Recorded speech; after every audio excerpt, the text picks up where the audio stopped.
অতি জনপ্রিয় একটি প্রবাদ হলো, আইলো দেশে কলিকাল, ছাগলে চাটে বাঘের গাল। অথবা দেশে এলো একই হাল, বা দেশের হলো একই হাল, ছাগলে চাটে বাঘের গাল।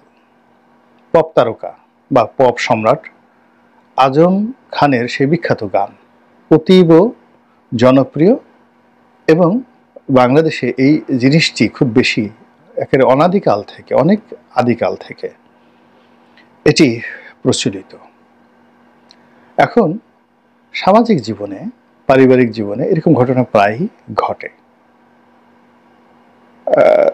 ছাগলে চাটে বাঘের গাল এর সহজ সরল যে ব্যাখ্যা, সেই ব্যাখ্যাটা হলো, দুর্বল কোনো ব্যক্তি, অযোগ্য কোনো ব্যক্তি, বা ব্যক্তি না বলে এটাকে প্রাণী বলেন, যখন কোনো শক্তিশালী প্রাণীকে নিয়ন্ত্রণ করে, পরিচালনা করে, শুধু নিয়ন্ত্রণ নয়, যেমন একটি ছাগল একটি বাঘকে বন্দি করে ফেললো, গলায় রশি পরিয়ে ফেললো, তারপরে এটাকে নিয়ন্ত্রণ ধরতে পারেন, এরপর পরিচালনা করতে যদি বলা হয়, তাহলে ছাগলটি বাঘের পিঠের উপর চড়ে বসলো, তারপরে বললো ডানে যাও বামে যাও, এটাকে বলা হয় পরিচালনা করা। কিন্তু গাল চাটা যে বিষয়টি, এটি আরো জঘন্য। এটি আরো জঘন্য, অর্থাৎ যখন ছাগলটি তার ইচ্ছা মতো বাঘের উপর, নৈতিক যে তার যে সাহস এতটা বেড়ে যায় যে সে বাঘটিকে বন্দি দশা থেকে মুক্তি করে দেয়, অর্থাৎ তার গলা থেকে শৃঙ্খল খুলে দেয়, তার হাতে পায়ে নখ বিরাজ থেকে কিন্তু বাঘ ভুলে যায় যে সে একটা রয়্যাল বেঙ্গল টাইগার। তখন ছাগল তার সঙ্গে ক্রিয়া করে, কৌতুক করে, খেলাধুলা করে। চিড়িয়াখানার বাঘের যেভাবে অবস্থা, না ঠিক ওরকম না, সার্কাসের বাঘের যেরকম অবস্থা ওইরকম হয়। কিংবা আরব দেশে আপনি দেখবেন যে অনেকে ঘরের মধ্যে বাঘ পোষা বাঘ, এবং সেই বাঘের সঙ্গে খেলাধুলা করে।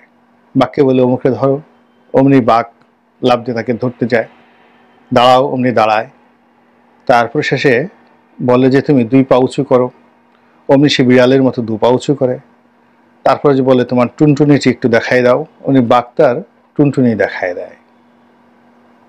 এরকম অনেক অসংখ্য ভিডিও আপনি দেখতে পাবেন। আর মানুষ খুব খুশি, মানুষের কথা মতো বা প্রভুর কথা মতো বাঘ একেবারে বিড়ালের মতো 2 পা উঁচু করেছে, তারপরে সে নিজের লজ্জা স্থান সে উন্মুক্ত করে দিয়ে তার যে পৌরুষের যে চিহ্নটি, সেই চিহ্নটি সে বের করে দিয়েছে, যেটিকে আমরা সাধারণত ব্যঙ্গাত্মক ভাষায় টুনটুনি বলি, বাঘের টুনটুনি।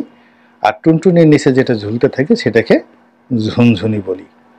আমার একটা লেখাও আমি এই ব্যাপারে অতি আগে লিখেছিলাম যে বাঘের ঝুনঝুনি। তো বানর অনেক সময় বাঘের ঝুনঝুনি ধরে টান মারে, অনেকগুলো এই জিনিসগুলো দেখতে পাবেন আর কি। যাই হোক, সেটা ভিন্ন একটা প্রসঙ্গ। এখানে যে প্রসঙ্গ হলো যে যখন ছাগল বাঘের গাল চাটে, তখন সেই ছাগলের অবস্থা ওইরকম প্রভুত্বের পর্যায়ে পৌঁছে যায়, বাঘকে সে যখন হা করতে বলে হা করে, তারপরে ওরকম অন্যান্য যে সকল কাজকর্ম সাধারণত সার্কাসের বাঘগুলো করে, ঠিক সেম কাজটা যখন একটা ছাগল করতে পারে, ইট মিনস ছাগলে চাটে বাঘের গাল। আমাদের দেশের রাজনীতিতে এখন যে বেহাল অবস্থা, যে অকাল, যে নিম্নগামিতা, এবং এখানে যেভাবে ভাটার টান শুরু হয়েছে, তাতে সকাল বিকাল অসংখ্য ছাগল রাজনীতির ময়দানের যারা বাঘ, সিংহ, হাতি, তাদের এইভাবে গাল চেটে দিচ্ছে। এবং এটি যে কত বড় ভয়াবহ একটি ঘটনা, এটি একটা জাতির জন্য কত বড় খারাপ নিদর্শন, কত বড় অশনি সংকেত, এটার প্রতিক্রিয়া, ফলাফল অতি অল্প সময়ের মধ্যেই আমরা পুরো জাতি দেখতে পাবো, এবং আমাদের সবাইকে এই দুর্ভোগ পোহাতে হবে। আমি আকার ইঙ্গিতে বলার চেষ্টা করছি, এই কারণ হলো যে এখানে যারা বাঘ আছেন সবাই সম্মানিত, যারা ছাগল আছেন তারাও সম্মানিত। এর কারণ হলো তারা তো এখন বাঘের গাল চাটছেন। তো এর ফলে কি হচ্ছে? আপনি দেখবেন যে বড় বড় রাজনীতির বাঘা বাঁকা নেতা, তারা ক্ষমতায় যাওয়ার জন্য এই ছাগল প্রকৃতির রাজনীতি করে যারা বেড়ায়, রাজনীতির অঙ্গনের যারা ছাগল পুরুষ বা ছাগল নারী, তাদের দরজায় কড়া নাড়ছে, অনেকের দরজায় গিয়ে ভিক্ষুকের মতো বসে থাকছে, অনেকের বাড়ির গেটের বাইরে গিয়ে অপেক্ষা করছে। অনেক বাঘা বাঘা নেতা ওইরকম ছাগল প্রকৃতির লোকজনদেরকে টেলিফোন করে অ্যাপয়েন্টমেন্ট নিতে চাচ্ছে। ফলে কি হলো, ছাগলের যে প্রভুত্ব, তার যে দম্ভ, তার যে ক্ষমতা এমন পর্যায়ে চলে আসছে। আপনি এখানে অন্য প্রাণী না বলে ছাগলের কথা বললাম কেন? ছাগল এবং পাঠা, মানে ছাগল হলো সেই প্রাণী যাদেরকে আমরা লালন পালন করি তাদের মাংস খাওয়ার জন্য, এবং যাদেরকে খাসি বানিয়ে দেওয়া হয়, অর্থাৎ তাদের পৌরুষত্ব মানে শেষ করে দেওয়া হয়, তাদেরকে হিজড়া বানিয়ে দেওয়া হয়, তাদের ঝুনঝুনি অপারেশন করে খুলে নেওয়া হয়, তাদেরকে আমরা ছাগল বলি। আর পাঠা হলো সেই ছাগলের যে পৌরুষত্ব যাদের রয়েছে, অর্থাৎ তাদের ঝুনঝুনিটা থেকে যায়, পৌরুষত্ব থেকে যায়, সেগুলোকে আমরা পাঠা বলি। তো বাংলাদেশের যে ছাগল এবং পাঠা, এদের একটা অনুপম বৈশিষ্ট্য রয়েছে। এই ছাগল এবং পাঠা এরা যাকে তাকে, ভেড়ারও একই অবস্থা, যাকে তাকে গুঁতো মারবে। এমনকি তারা মাঝে মধ্যে হাতির সঙ্গে গুতুগুতি করতে যায়, বড় বড় ষাঁড়ের সঙ্গে তারা গুতুগুতি করতে যায়, এরকম অভ্যাস তাদের। আর দিদারছে, আমরা জানি যে লাখ টাকার মানে 1 টাকার ছাগলে লাখ টাকার সম্পদ শেষ করে ফেলে। যেমন দেখা গেল যে এটা খায় না, মানে ছাগল খায় না এমন কোনো জিনিস নেই। ছাগলে কি না খায়, পাগলে কি না বলে। তো এখন ছাগল সম্পর্কে আমি দুটো জিনিস শুনেছিলাম। এক লোক 50,000 টাকার একটা বান্ডেল রেখে গেছে, তার ছাগলটি এসে সেই কড়কড়া নোটের অর্ধেকটা খেয়ে ফেলেছে। আবার এক লোক নতুন লুঙ্গি পরে দাঁড়িয়ে আছে, পেছন থেকে তার পোষা ছাগলটি এসে সেই যে নতুন লুঙ্গি, মাল দেওয়া লুঙ্গি, গ্রামে এটা যারা এখন আনে অনেকে, তারা শখ করে মাল দেওয়া লুঙ্গি পরে, মাল দেওয়া লুঙ্গির একটা আলাদা গন্ধ রয়েছে। তো সেই ছাগল সেই গন্ধে আকৃষ্ট হয়ে সে লুঙ্গি খেয়ে ফেলা শুরু করেছে, এবং ভদ্রলোক যখন পিছনে তাকালো দেখলো যে তার সেই নতুন লুঙ্গিটির একটা বিরাট অংশ ছাগলে ফুটো করে দিয়েছে।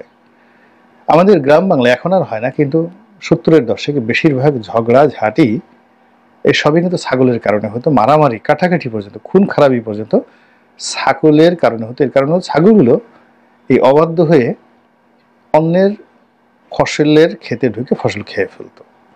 এটি নিয়ে ঝগড়াঝাঁটি হতো, ভীষণ রকম ঝগড়াঝাঁটি হতো প্রতিবেশীর সঙ্গে, এমনকি স্বামী স্ত্রীর সঙ্গে কিন্তু ঝগড়াঝাঁটি হতো।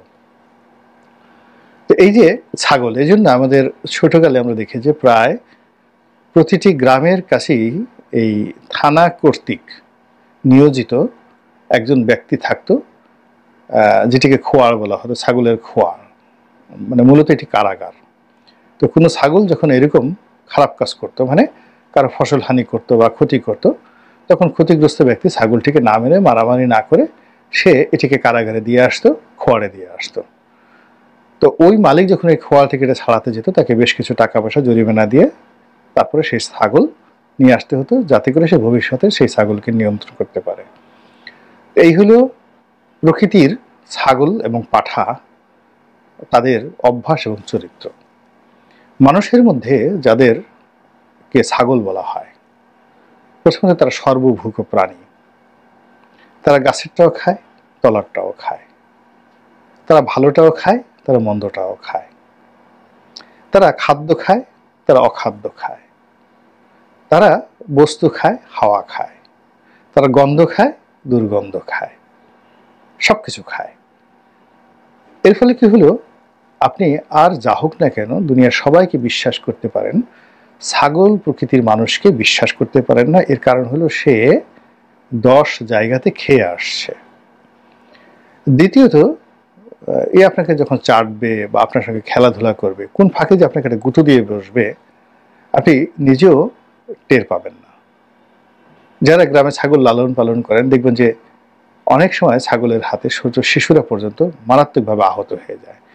বাচ্চাদের সাথে খেলছে খেলছে খেলছে খেলছে হঠাৎ করে সে 2 পা উঁচু করে পিছনের পশমগুলো সে একদম খাড়া করে অমনি একটা শিশুকে গুঁতো দিয়ে দিল। শুধু তাই নয়, কোনো মহিলাকে একটা গুঁতো দিয়ে দিল। পানির কলস নিয়ে সে আসছে, একটা গুঁতো দিয়ে কলসটাকে ফেলে দিল। একজন বুড়ো মানুষ লাঠি নিয়ে ঠক ঠক ঠক ঠক করে যাচ্ছে, সব মানুষ তাকে সম্মান করছে, সালাম দিচ্ছে। ছাগলের হঠাৎ কি মনে হলো, এই বুড়াটাকে একটা গুঁতো দিয়ে দিল।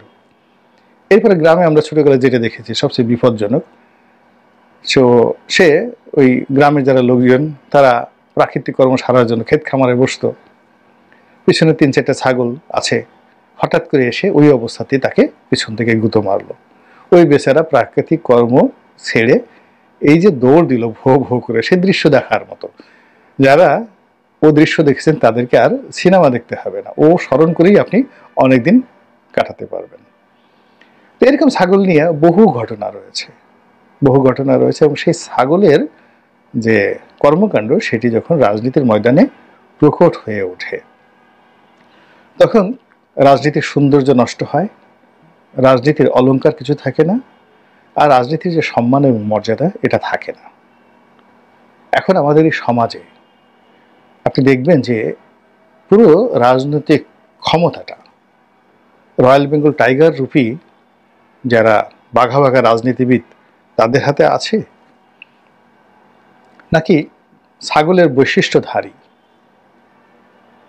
রাস্তার কিছু সাধারণ মানুষ যারা সবসময় অন্যের হাতিয়ার হিসেবে, অন্যের অনুগ্রহভাজন হিসেবে, অন্যের টাকা দিয়ে চাঁদাবাজি করে, দয়া দাক্ষিণ্য নিয়ে, ভিক্ষা করে, তারপরে নিজেদের উদরপূর্তি করে, ফুর্তি করে এবং রাজনীতিটাকে একটা পেশা হিসেবে নেয়, তাদের হাতে চলে গেছে।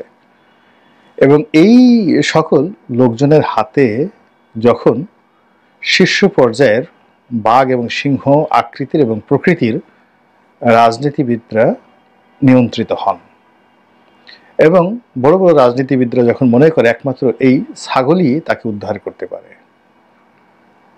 এই ছাগলই তাকে ক্ষমতায় বসাতে পারে, এই ছাগলই তার বাহন হতে পারে, এই ছাগলের পিঠে চড়ে সে মরুভূমি পাড়ি দেবে, এই ছাগল দিয়ে সে হাল চাষ করবে, এবং এই ছাগল তার প্রাসাদ পাহারা দিবে এবং বহিঃশত্রু আক্রমণ থেকে রক্ষা করবে। এরকম চিন্তা যদি কোনো বাঘ এবং সিংহের হৃদয়ের মধ্যে আসে, তো সেই বাঘ এবং সিংহের কি পরিণতি হতে পারে, এটা কি খুব স্পষ্ট করে আরো বলার দরকার আছে? কাজে আমাদের এই রাজনীতির এখন যে অবস্থা, চারিদিকে তাকালে আপনি দেখতে পারবেন যে ছাগলে চাটে বাঘের গালের যে অনুরূপ বাক্য, যে গাল চাটছে না, এখন রাজনীতির ময়দানে যারা ছাগল রয়েছে সে সকল ছাগল যারা বাঘ রয়েছে তাদের কান ধরে টানাটানি করছে। এবং আপনারা জানেন কান টানলে মাথা আসে, তো কানও টানছে, মাথাও চলে আসছে। আর মাথা যখন আপনার অধিকারে চলে আসে তখন সেই মাথার বাঘের বুদ্ধি থাকে না, সেই মাথায় ছাগলের ঘিলু ঢুকে যায়, ছাগলের শব্দ ঢুকে যায়। এর কারণ হলো মাথা একটা একক ইউনিট, যেখানে নাক, কান, চোখ, ঠোঁট, অর্থাৎ শরীরের সবচেয়ে গুরুত্বপূর্ণ অঙ্গ প্রত্যঙ্গগুলো, অর্থাৎ মস্তিষ্ক যে আপনাকে সফটওয়্যার দেবে, সেখানে আপনার ছাগলের মস্তিষ্ক ঢুকে গেছে। মাথায় এনে বাঘের দুটো চোখ উঠিয়ে সেখানে দুটো ছাগলের চোখ বসিয়ে দেওয়া হয়েছে। নাক দুটো বাঘের নাকের পরিবর্তে ছাগলের